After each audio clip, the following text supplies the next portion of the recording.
Chapitre 47, les choses sont un peu dangereuses en ce moment. 1. Scaovan, coincé dans la cellule de la prison, s'appuya contre le mur et soupira profondément.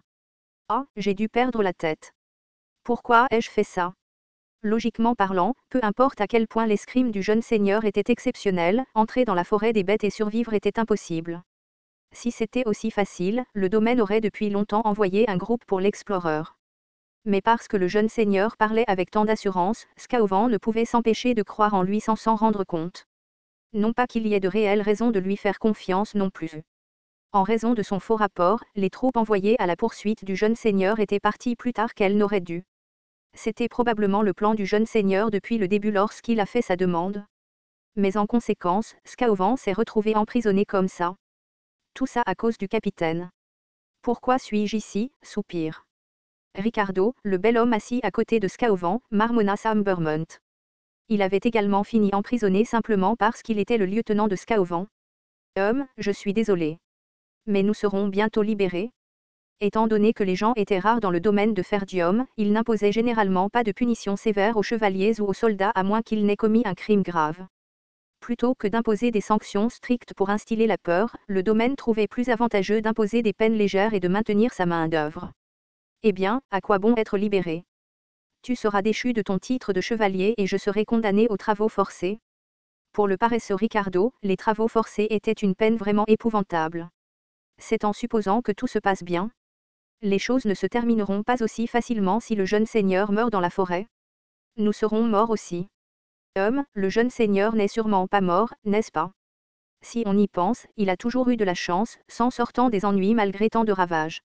Il ne semble pas être quelqu'un qui mourrait facilement. Si le jeune seigneur avait effectivement péri, Scaovan n'aurait eu d'autre choix que d'assumer la responsabilité de son faux rapport, ce qui s'apparenterait à une trahison envers le seigneur. Nous ne le savons pas. Tout ce que nous pouvons faire, c'est espérer que les gens qui le poursuivent parviennent à le ramener sain et sauf. Ricardo claqua la langue en répondant. Scaovan, se sentant tout aussi frustré, ne put que laisser échapper de profonds soupirs en réponse.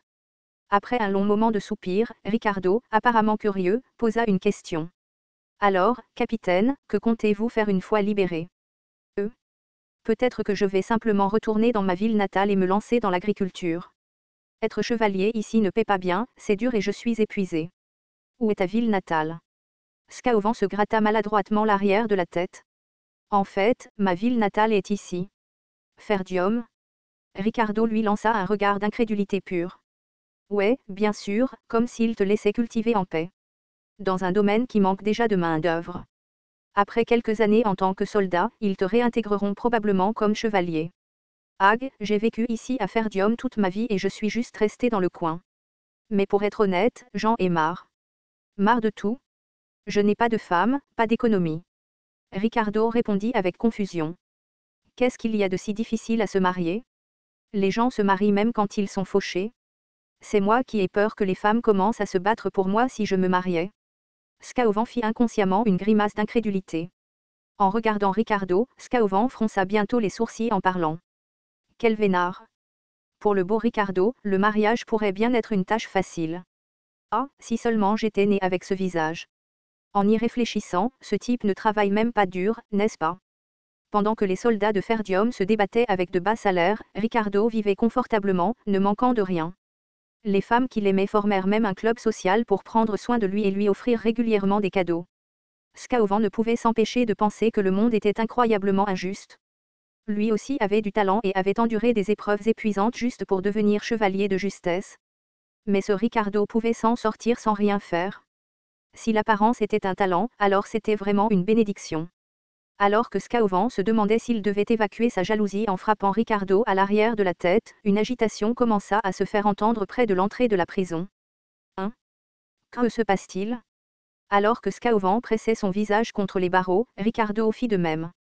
Le groupe qui avait parlé aux gardes à l'entrée commença à s'approcher de la cellule où les deux étaient enfermés.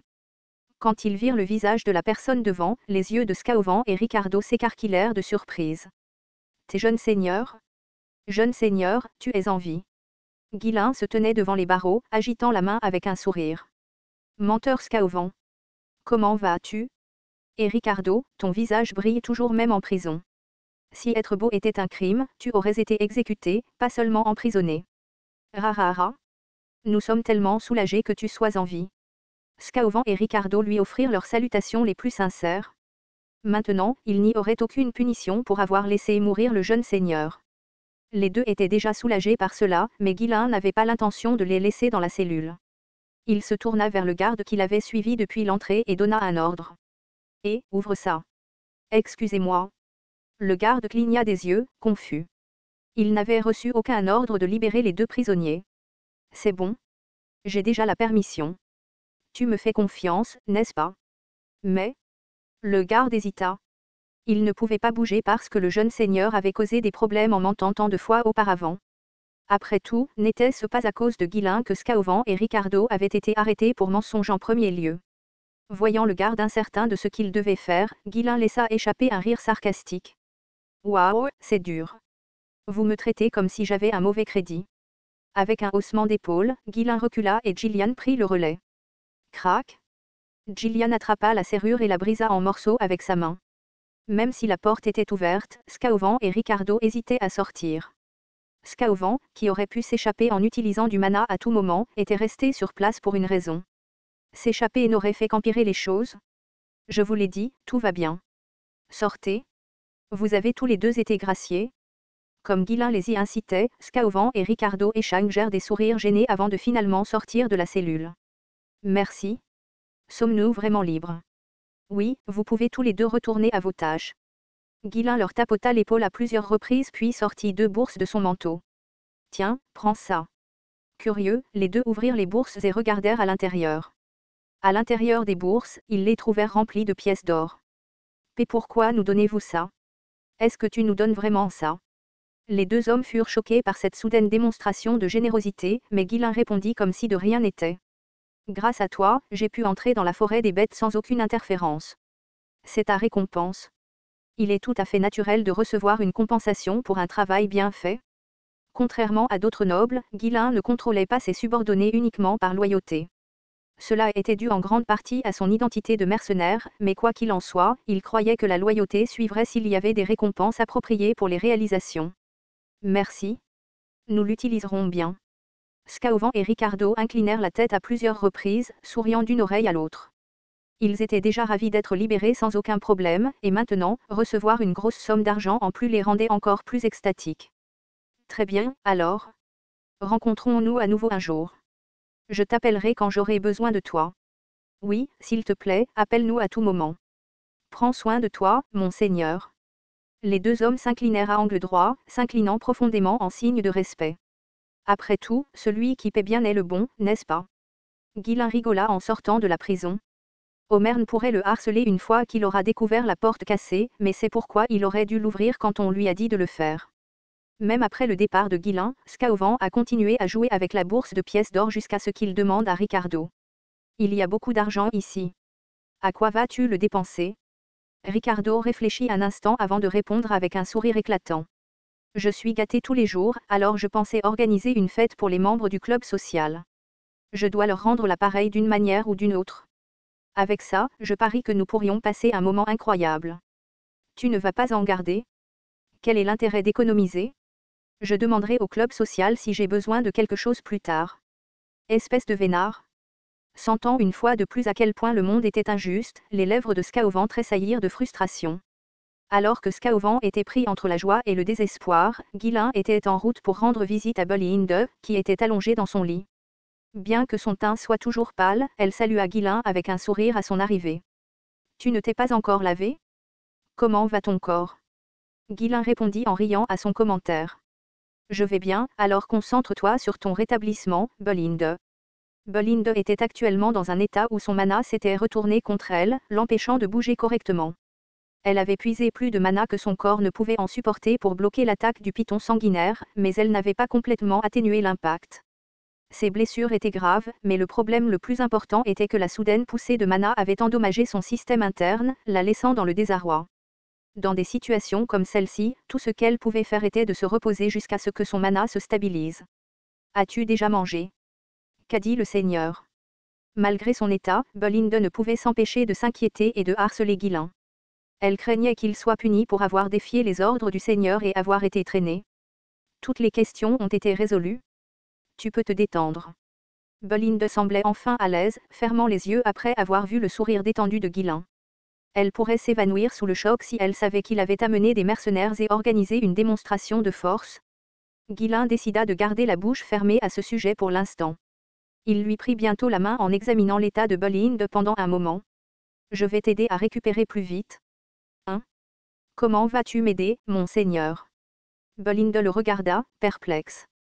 Sans dire un mot, Ghislain haussa simplement les épaules puis canalisa avec force son mana dans le corps de Belinda. Pourquoi es-tu soudainement? Arrête. C'est dangereux. C'est bon, c'est bon. Alors que son mana étranger pénétrait dans son corps, le propre mana de Belinda commença à résister. Sudorant abondamment, elle lutta pour réprimer le mana lent en elle. Ghislain pouvait être blessé si leur mana entrait en conflit, elle n'avait donc pas d'autre choix que d'essayer. En attendant, le mana de Ghislain enveloppait doucement son énergie turbulente, la pressant vers le bas. Ghislain, maintenant également trempé de sueur, était entièrement concentré. Ghislain, debout à proximité, était tendu et gardait un œil attentif. Dans cette situation précaire, la moindre perturbation pouvait mettre la vie de Ghislain et Belinda en danger. FSSSSH. Bientôt, une brume rouge s'éleva du corps de Ghislain et se dispersa dans l'air.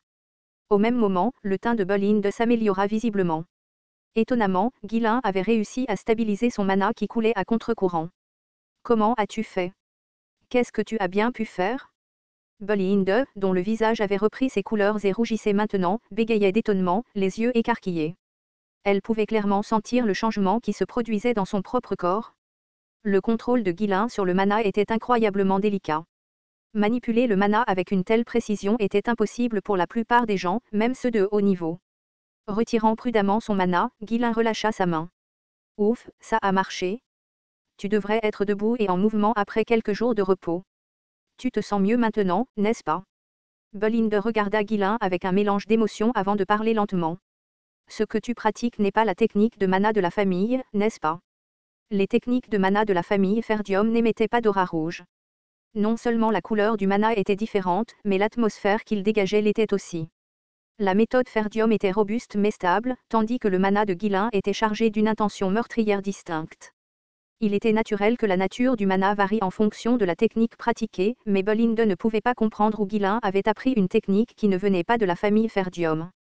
Sa croissance rapide et son contrôle raffiné du mana devaient sûrement être dus à la technique qu'il avait maîtrisée.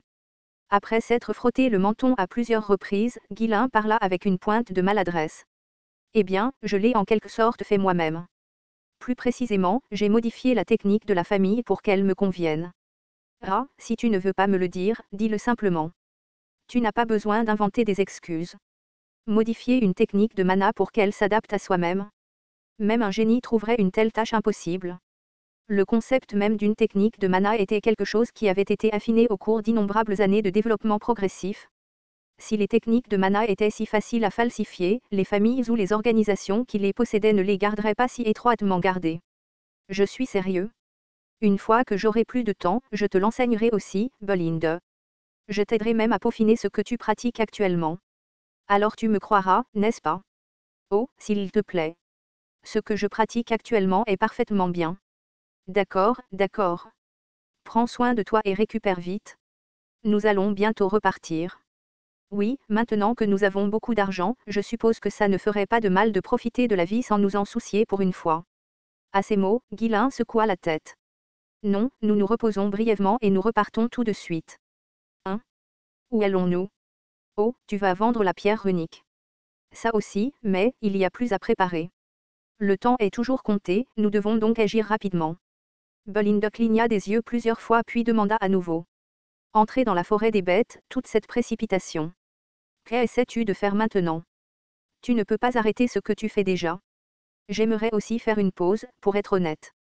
Mais la situation n'est pas terrible en ce moment. Quelle situation? Dis-moi. La voix de Belinda était pleine d'inquiétude. Ghislain lui fit un léger sourire en répondant. Malheureusement, notre domaine est en grave danger en ce moment.